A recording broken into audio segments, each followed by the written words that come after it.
7th, 2026, and you're listening to the While We Still Can podcast. We're here with our week wrap-up, although it's only Monday. We're going to wrap up last week. How about that? And yeah. It went out with a bang, Lisa. It went out with a big fake bang. And so we've got Anthony Andrews, our favorite all-time internet sleuth, is here with us again today. Nobody likes me. We love you, Tony. We'll never dump you. You're never dumping the bag hags here. And Tina's here. So what's been going on this week other than the fake shooting, which the memes from the fake shooting have been amazing. And in seriousness, the fallout, and we don't want this to take up a lot of oxygen because there's so many more important things to talk about, but it sounds like there's a lot of people's jobs on the line now, like who's the chief of staff, her job's on the line. Huh?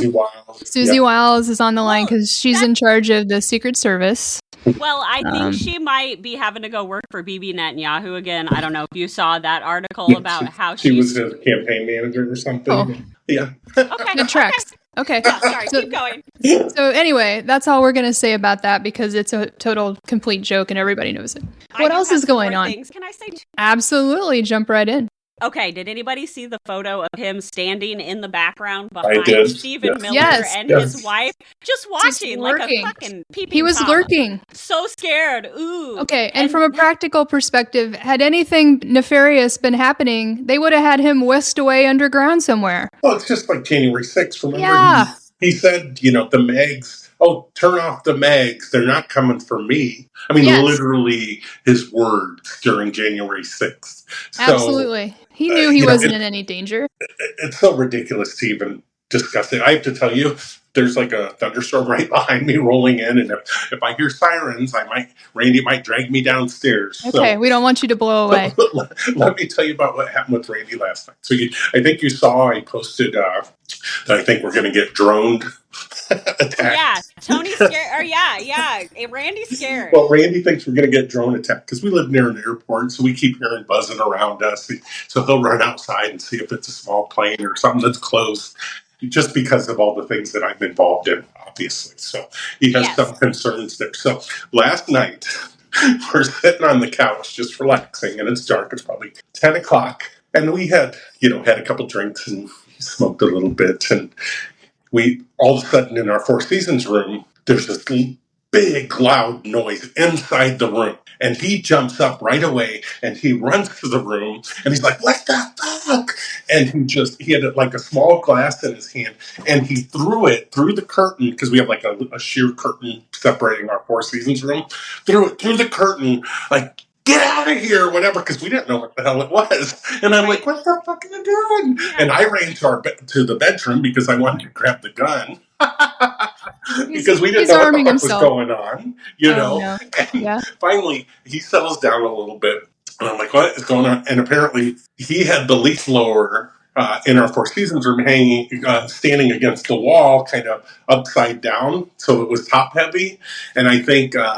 we have a road behind us that's pretty busy, so I think something had rolled by that shook our Four Seasons a little bit and made that fall over, and then it knocked something else over, so it sounded like this big, terrible thing. That would totally sound like a drone. And in the middle of... oh, my God. Then my phone connected to... We have one of those light show things in our Four Seasons room, and my phone connected to that, because it's also Bluetooth, so then he kept hearing noise in that room, like voices and stuff. And I'm all, "Just settle down, it's nothing." So we cordoned off the room. I said, let's not even go in there. We can look at whatever you did tomorrow, and you'll clean up the glass and make sure the dogs don't go in there. So that was last night. So, wow. Exactly. So yesterday was just an odd day, let's say, and I agree. I mean, that's part of the psychological manipulation going on, is they want to have to be fearful in one way or another. And, you have to consider, because Randy doesn't even talk to me about the stuff that I post and the things that I'm involved in, because it just kind of gets him crazy in the head, because, most people it would. I'm, Russian agents and, highly nefarious people. Yeah. Or Paolo Zampolli making, meaningless threats on Twitter and all of that, while his ex is texting me or sending me messages, and his ex's husband texts me every day. So there's nothing to worry about. Come on. What a strange reality. It is. And it's one thing that's unfortunate. You guys are my go-to confidants. That, and I made a number of connections through all of this, and there's only a handful of people that I really feel very close to. And one of the people that I did feel close to, honestly, was Ed Opperman. I mean, he was the first one. You guys had me on your show right before he had me on his show, and we talked about Paolo Zampolli right away. And I always liked Ed, but whatever the hell went down this week, I mean. It just. So, can you tell our listeners, who is Ed Opperman? So he is a alleged alleged private investigator who has a podcast that's called The Opperman Report, and he's been doing it for a number of years. He's been involved in a number of high-profile cases, and when I started talking about Paolo Zampolli in the summer, he contacted me to talk about that on his show, and, he credits me as the first person he ever heard anything about Paolo Zampolli to the extent that we know now. So, and, I had been on his show easily 6 or 7 times, and not only talking about Zampolli, talking about a number of other things, and we had a really great rapport. We would text each other every day. I mean, I have hundreds of messages from him where we're talking about behind the scenes stuff amongst each other because we trusted each other, And all of a sudden, I had gotten a DM on Substack back in February, at the beginning of February last year. And it was somebody that was like, oh, I want to remain anonymous, but I have information I want to share with you. And I had no idea. And this happens to me fairly often. I mean, I literally get tips from people regularly. I just got some from somebody on TikTok last night. And I was like, okay, I'll listen to what you have to say. But I always answer everything. And I think even when I first started talking with both of you, I was very clear, like, hey, I've been targeted before. I'm going to make sure. Sure. You have to be careful who you're sharing information with. Yeah.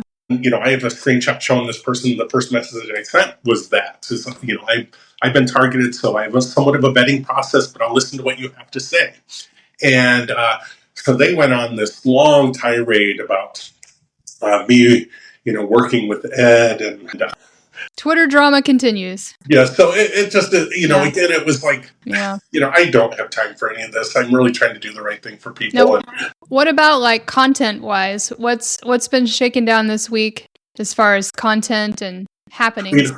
Everybody there's this lingering stuff about Amanda dropping stuff specifically about Melania, and I get it. I mean, she did initially drop some serious stuff saying, I know stuff, I'm going to expose it all. And then we really haven't seen a lot of that content from Amanda. And, I am doing Randy suggested this to me, which I thought was awesome. I'm doing kind of a video blog, regularly of kind of the behind the scenes stuff I'm dealing with daily. Some of it's kind of been coming out now, and I've been able to share it because of just stuff that's public already. But a lot of stuff I'm really careful on sharing just because I don't want to break confidence in terms of the people that shared the stuff with me. But, here's one of the things that I did play this week that I'll just let you guys listen to. I might find anyone. Money? Why you think I want some money from you, Paolo? Money? Why you think I want some money from you, Paolo? So, sorry. So that's Paolo Zampolli asking Amanda Ungaro how much money she wants, assumingly to keep quiet, allegedly, hypothetically, or... Yeah, well, and we now know that he also offered Victoria Drake, while he was in Hungary with J.D. Vance, he offered her $700,000 to shut up. And he said that half of that, $350,000 of it, was going to come from the White House Drone Fund. Okay? So the White House is actually paying... White House has a drone fund? Yeah, apparently. Who knows? They're trying to get this ballroom fund and whatever the fuck is going on there. But what I recently found out this weekend, because the whole Victoria Drake interview did drop with Rai TV, and Paolo also told Victoria not to tell Amanda about the money because he didn't want Amanda to get any money. And so, the funny thing is, and I posted about it quite a bit, is, Operation Let Paolo Zampolli Speak is a spectacular success because he is the Italian version of Trump, really. Like the worst person in the world. Verbally digging his own grave as time goes by. And he's the great, in the most recent interview, he talks about Victoria Drake, and he calls her a whore. And he's all, that whore has already, he says, she's suing 6 other people. And then he says, and then there's that other whore that is suing 3 other people. He has no respect for women whatsoever. Amanda told me how, he put his wife, or not his wife, his mother in a nursing home and sold all of her belongings and jewelry and everything else and basically left her there to die. And, it's just astounding that people still want other people to fix this for them when you've got a guy like this sitting in the fucking White. Well, he's afraid to come back to the United States right now, but he's posting videos of himself driving with police cars and driving in a vehicle like the Beast, like in Italy right now, or maybe he's in Serbia. I don't even know where the hell he's at. But he's flying all over Eastern Europe right now, making deals and doing different stuff on our dime with zero accountability. Allegedly, hypothetically, for entertainment purposes only. No, I'll say it's for your entertainment purposes, but he did rape that woman, period. She got a rape test, she went to the police, and he got out of it. So, yes, they can come after me all they want because he keeps saying he's going to sue everybody. I don't give a fuck, Paolo, because Discovery will be fucking lit. Well, I'm just sick of these people. I'm really sick of them. Well, speaking, like... Well, no, and you know what? None of us are perfect. I'm not perfect. I was not perfect when I was young. And the reality is, though, is it's time for us all to realize we need to start being better and doing better and giving more than we're taking every day. And that's simple. It's not... Yeah, that's good advice. It's very simple. It's a smile. It's a conversation with somebody. But it's like the guy that came and complained to me as a manager once because the 2 girls that he had asked to help him, they were African American girls, and he had complained that they seemed to be mocking him or laughing at him a little bit. And I listened to his concerns professionally. I told him I will definitely address this issue, as necessary with the women because that's inappropriate behavior on the floor. The only thing I didn't tell him, which I really should have and I wanted to, is maybe if you don't wear a MAGA hat walking around, you might get treated a little better from... Maybe he's projecting his impression of himself onto these poor girls, maybe. Well, and that's the thing is, at this point, if you're walking around with that hat on your head, you're asking for people to give you shit. You are asking, instigating things, period.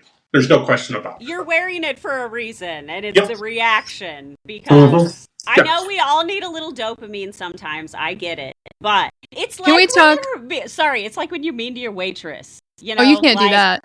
No, but that's what that hat is. Yeah. What are you going to wear that into the hospital? Your nurse is there? Like, what? I don't know. I just wanted to double back to, I know we're not going to talk about this whole mock shooting thing, but I just want to point out that as of immediately afterwards, clearly everybody on the red side of the aisle got the memo about the ballroom, right? Oh my God. And I just want to talk about it in the perspective of an op, if you will. Yeah. Right? Because they could have all come up with that by themselves. Let's face that. And so they're just parlaying it into, maybe that's even why they did it, so they'd have a reason. Well, Ashley St. James, who was in the middle of all of that. St. Clair. Ashley St. Clair. Sorry, Ashley, I just think Blue St. James. Yeah, Ashley St. Clair has stated clearly that that's exactly what they do, is they have a group of people that immediately get the talking points that they're supposed to.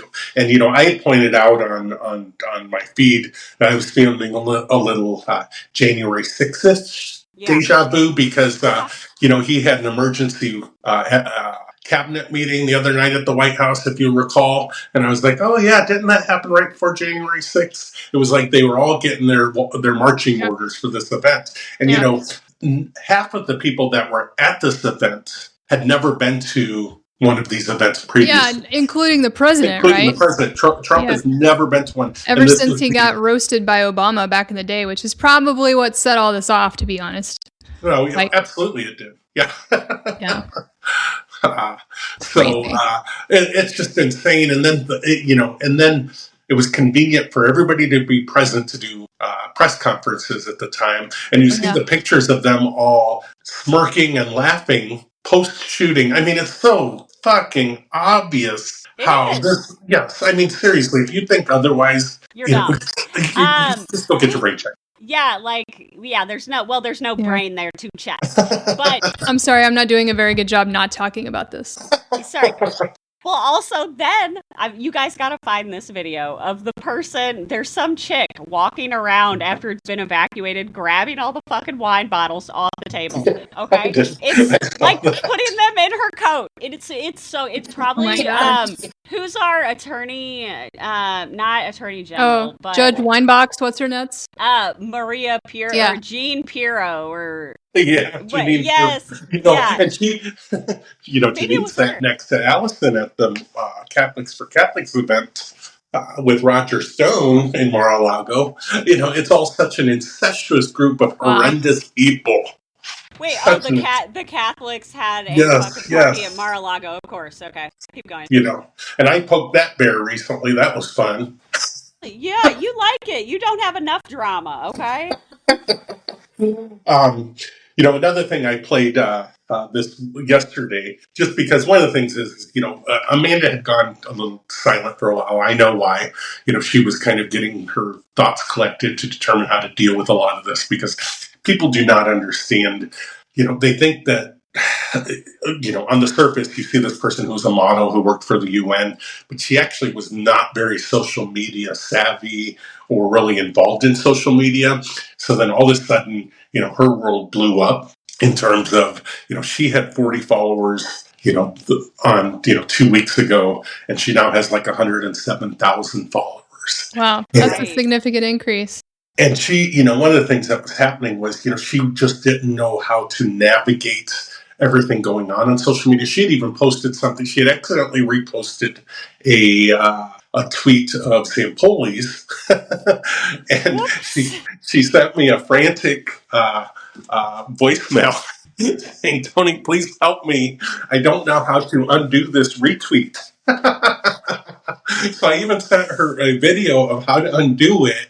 And then finally I had to call her, and I told her, I said, Amanda, so to go to the screen that you did that and click this. That's so I mean, funny. It just gives you an idea of how, she just is not versed in dealing with the toxicity of social media. It's not for everyone. Well, she doesn't have a PR person like most of these people do. So maybe that's what we need, Tina. We need a PR person. Well, and the thing is you have to look at the fact that she had been controlled for 20 plus years and finally escaped. And when she escaped, all of this other stuff happened. I mean, they had broken up in 2018, but shortly, and then Paolo brought her back in to the fold, and they tried to make it work for a while, I think, and eventually she told me she got in her car and she drove with nothing down to Florida, because she just wanted to start a new life for herself.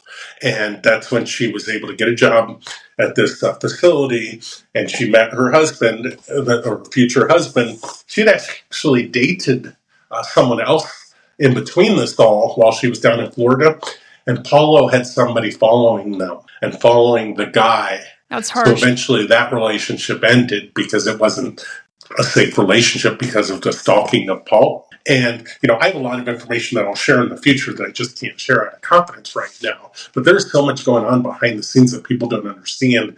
And when you're somebody who hasn't dealt with this, maybe you've been in the public eye, she's been in the public eye, but she's never, Paulo's always controlled her. And it's clear when you look at Paolo, and there's been text posted from him where he even says he doesn't have any lawyers helping him right now because, like Trump, he probably can't get anybody to defend him because look at the shit he's saying in interviews and look at the stuff he's done. It's indefensible.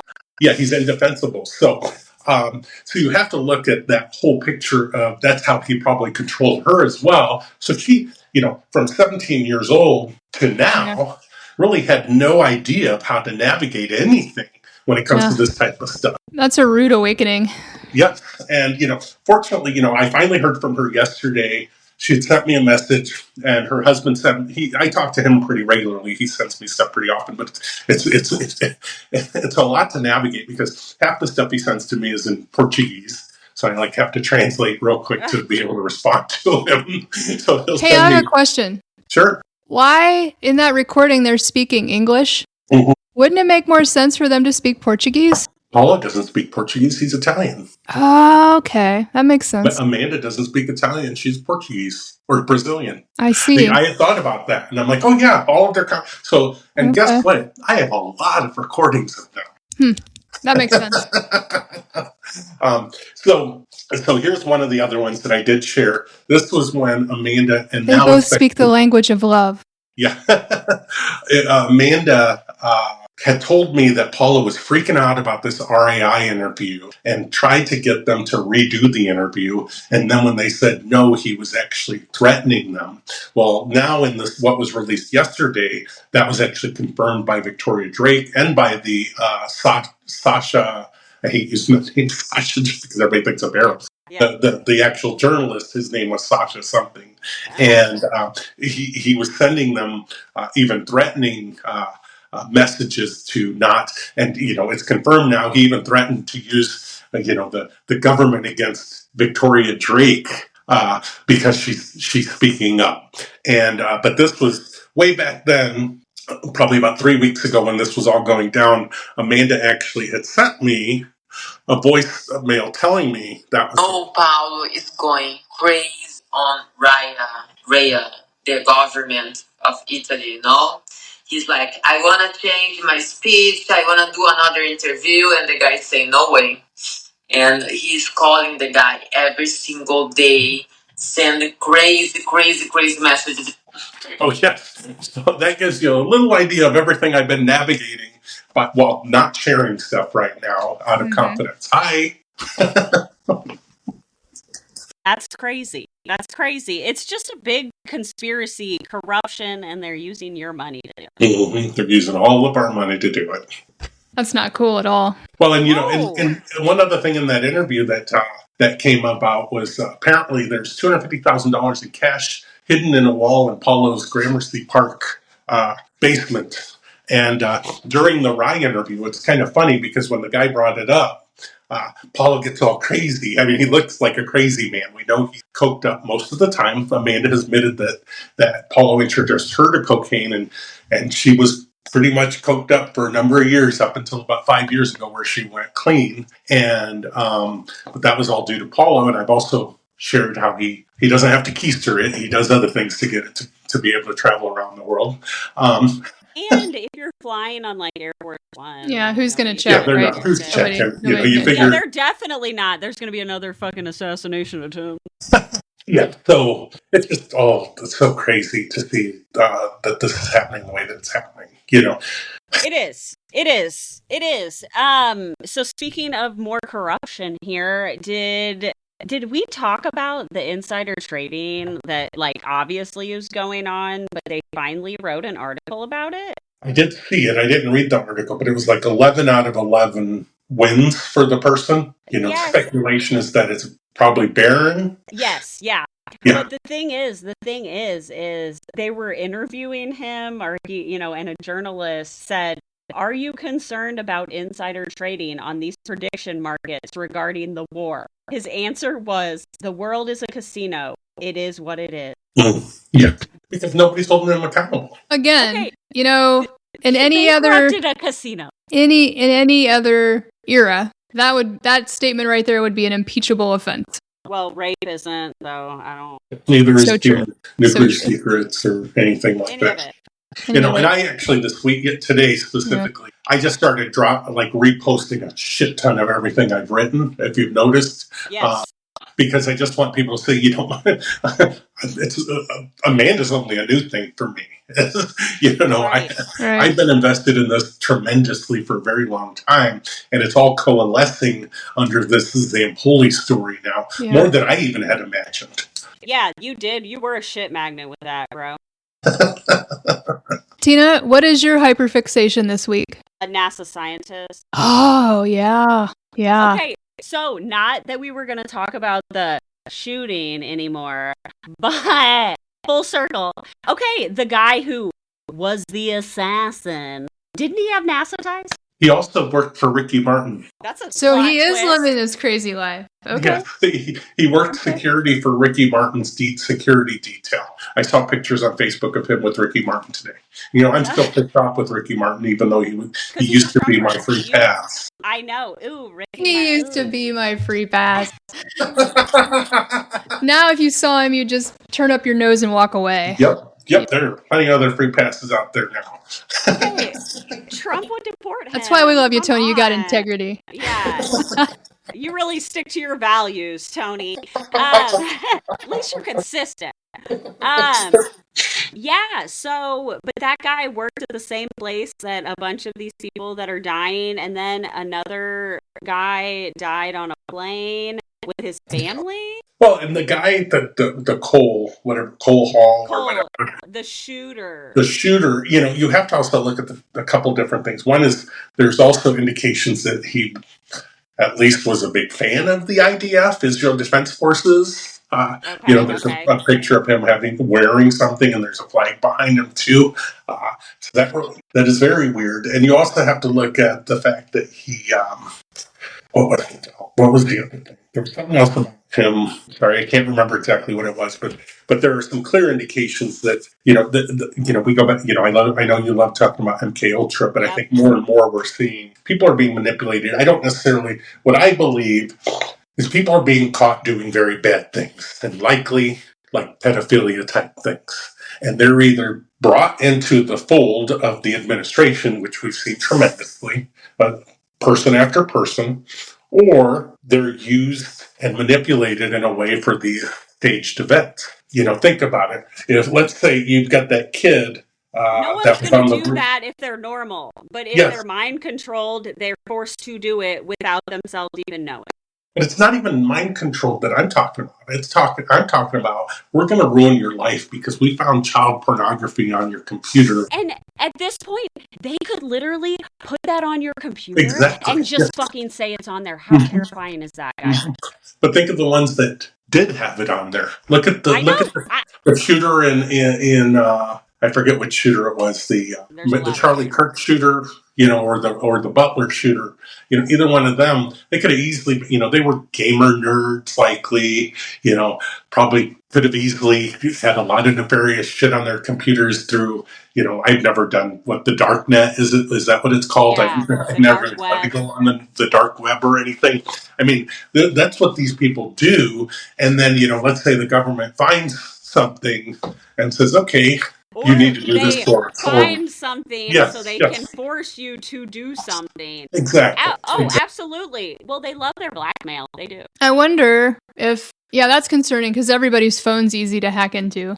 But like, if you had a fair investigation, wouldn't the like metadata or the what would you call it? Like the footprint of that data be like obvious that it wasn't there until a particular date? I mean, I don't know. I'm not a tech person. I feel the same way. I agree. That's why I never worry about anything on my computers or phone. You know, but exactly, if something was planted on there, I would expect that my lawyer would get access to the metadata to be able to prove that it was planted onto my phone. But we don't live in that world anymore because of there's so much corruption people being part of these nefarious groups. I'm telling you, a lot of it is secret societies. I don't know where my foil hat went. My kids stole it, but I'm serious. They and last night in our conversation, one little thing that we did come to a conclusion about was what is happening is most people are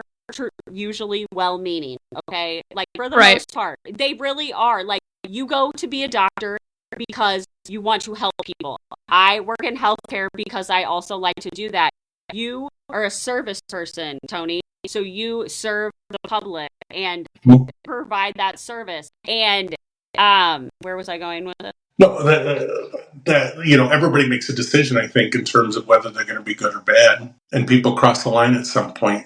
Oh, yeah, no, the institution. That's what we came up with. Right. The institution, the system we live in. Yeah. By so whatever big, large organization that is over what we have to work under. Mm-hmm. Because I can't just go be a nurse out in the wild. I mean, I guess I could, but she just couldn't pop up and do surgery out in the wood. Maybe she could. Maybe we could. But you know what I'm saying? But so you work under these organizations and you have to use whatever data is given to you to make these choices because you have to. And so it's just one of those things where it's like not everyone is bad, but the institution is bad. Yeah, I think we live in a world where we're given the opportunity to be bad if our character allows that, if that makes sense. There's like so many temptations. Yes, and you look at the things that, you look at all the people that have turned not on Trump, but for Trump, that used to be against him, the Marco Rubios, the Lindsey Grahams, and all these other people. And, they knew what was right way back when, but something changed them. Yeah, something profound. Yes, was it temptation? I hope I live long enough to see that. Yeah, and I keep telling people I work with, I'm like, I'll be long gone by the time. You can't hear me? Can't hear me? I can hear you, Tony. I can't hear Lisa. Okay. I tell people all the time, I'm like, I'll be long gone, and they're still going to be talking about figuring shit out that we're dealing with today. Yeah. God, yeah. I hope I live a long, long time, so. Although, we're hearing a lot of our history that I thought was, fucking settled because, history, and then they're like, oh, no, actually, Ghislaine Maxwell was on the fucking shadow docket. Yeah. Or shadow. Yeah, and then yeah. And this goes back to me, religion has always been a tool for the people that are in power that don't have the interest of normal people at the top of their list, if that makes sense. I think they're not running on altruistic values. Yes. And it does seem like people in charge or billionaires, my mind is always like, okay, what are you going to do with all that money if you make everything shitty? Yeah, good question. One, no one's going to like you, so good luck going places. For two, you need our slave labor, okay? You do. And you're not going to have, it's not even going to be fun because everyone's going to be suffering. You know what I'm saying? So, I'm sure they think they could buy their way out of those dilemmas. No, what it's telling me is they have a different plan. I'm not going to go woo-woo, but they're not concerned. So that's telling me they have a different plan. So if anybody wants to like and subscribe and comment about your theory on that, I would love that. I agree. I think there is something they know that we don't. Doesn't have to be conspiratorial. It just has to do with power and their control. Which brings us back to the scientists. Mm-hmm. Absolutely. They know something. There's definitely something going on. He just fired, is it 18? The Science Federation or something. The NSB, the National Science Board, every single member of the National Science Board got an email saying they were fired. And that was the group that determined where $9 billion in funding would go towards science projects in the United States. Well, and he needs the ballroom for the bunker under it. So, allegedly for entertainment purposes only. So, I don't care. I'm just trying to understand. I know. Well, no, and there's much more to it. Look what it's all, a lot of the moves to me are just a psychological beat down of America and the world.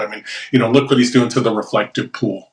Yes, yes. Well, and he's a sadist. I saw two things. I saw from we're going to have to title this episode, 60 minutes of not talking about the shooting. Yeah. But two things I noticed. I saw a photograph where Melania was looking terror-stricken. There was a guy standing behind him that looked flabbergasted, and the president was looking at her with glee, like this shit-eating grin, like, oh my God, isn't this something? He was just like reveling in their terror. Okay. And then you see him lurking behind, we already talked about this, lurking behind the curtain, looking out, watching the chaos. He loves it. Yeah. He's a sadist. He loves other people suffering again and again and again. If you even look at his speech that he gave, a half hour later or whatever, and, he kept referring to certain, obviously the ballroom, and he kept referring to Melania too. To me, that, again, was just all part of the theater because he could give a shit about Melania. Honestly, we all know that. Agreed. And I think because of the Paolo Zampolli stuff that's coming out, because of the spotlight that's been on her recently, he's trying to make her appear as a victim of this as well as the beautiful first lady who's now traumatized, although nobody seemed to be traumatized an hour later in all those pictures, even though there was an active shooter, and wait, didn't Carolyn Levitt speak before it and say, "Oh, there's going to be shots fired tonight"? Oh yeah, she's all the president's going to be on his game tonight, and I can tell you, there's going to be a couple shots fired. I mean, it's but that's the plausible deniability, that they create and this is what people don't understand. We're talking about her mentioning it prior to, rather than digging into, the nitty gritty of to why this happened and how it happened. But that's what they do. They gaslight us with it so much that I'm so tired of being gaslit. The small percentage of people are actually looking at and where's the investigation? I guarantee you it disappears. There was a hot mic. There was literally a hot mic, and they were like, "This shit looks fake as hell," or something. Like, there's still people saying it. So there were people in the building that thought the same thing. So I'm at the point where I'm thinking that some people are really special. I don't know. Well, I think and it's I feel like at 50 minutes, this might be a good place for us to wrap it up for the week. Yeah. Shots fired. Pew, pew. Okay, pew. Another way that it's fake. Sorry, not talking. The last thing. They would not miss 3 times. Okay. Yeah, what kind of Temu shooters are they hiring? Because I know. Can we get one from Sheen, please? Hey, they didn't miss Charlie. I know. Oh, too soon, Tony. It's still too soon.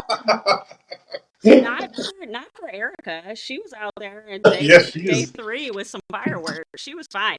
No trauma. None. You think, some people think, I'm not saying I think this, but I mean, some people think they got a quality Israeli sniper for that, but that task. Yeah, absolutely. It was no Tyler Robinson with some shit etched in 100 meters away, while he was up there for 20 minutes and everybody knew he was there. The shooter's ransom note, or what are those notes called? The manifesto. The manifesto. Cat GPT, Cat Patel. Yes, oh my God. I mean, like, how quick... I mean, I mentioned this last night, too, the amount of information they were sharing. Like, there was immediately. Well, and the thing was... asterisk. And then I saw the police chief, the DC, the Capitol Police Chief got up and spoke after all of this had happened. And he was like, well, let me be clear. The investigation is just now starting. And I'm like, oh, you didn't listen to everybody already? Because Trump already sentenced the guy to life in prison. Right. Judge, jury, and executioner. Oh my God. When will it end? This can't go on forever. Yeah. It's too much. I'm so happy to be able to speak to you guys. Yay. Thank you. All right, everybody. Have a great week. We'll be back to smack talk everything again next week. Hopefully no more scientists die, because it ain't looking good. Watch your back, scientists. Okay. Bye, everybody. Have a great week. Bye, guys. Have a great week. Bye. I'm sure we'll be back.